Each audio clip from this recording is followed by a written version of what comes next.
শীতলা মা, মনসা ঠাকুর। এই মাঝখানেরটা কি শীতলা মা? আর একদম কোনারটা যেটা বললাম আমি, এটা হ্যাঁ, তার আগেরটা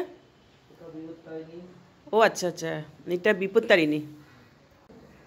মা মনসা,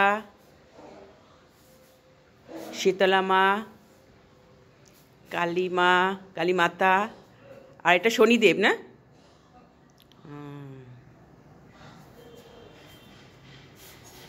এখানে পুরোহিত পুজো করছেন, আর এখানে মহাদেব আছেন,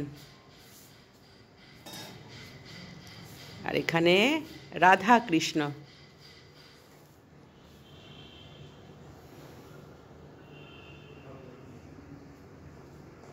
শনিদেব কিরকম কালো মতন, শনিদেব।